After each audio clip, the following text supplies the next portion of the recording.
বাহ, কত সুন্দর মুরগি! আমি এমন মুরগি আগে কখনো দেখিনি। ওই লাল মুরগিটা তো আরো বেশি সুন্দর। বুড়িমা, আপনি এদেরকে কি খাবার দেন যে ওরা এত সুন্দর হয়ে উঠেছে? খাবার না মা, ওদের ভালোবাসা দিয়ে বড় করেছি। ওরা শুধু একটু আদর আর ভালোবাসা চায়, এতেই ওরা অনেক কিছু দেয়। বুড়িমা, এসব কি বলছেন? আমি তো কোনো কথাই বুঝতে পারছি না।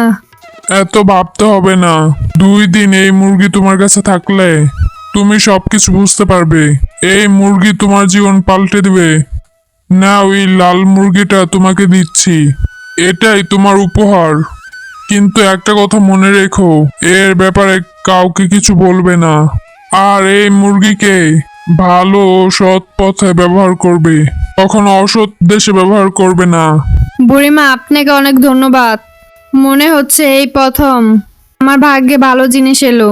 মুরগিটা দেখে আমি অন্যরকম শান্তি অনুভব করছি। কিন্তু আপনি কে?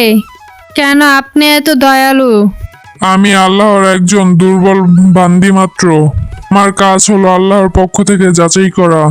তুমি পরীক্ষায় পাশ করেছো, এখন সাবধানে থাকবে, যা পারবে সৎ পথে ব্যবহার করবে।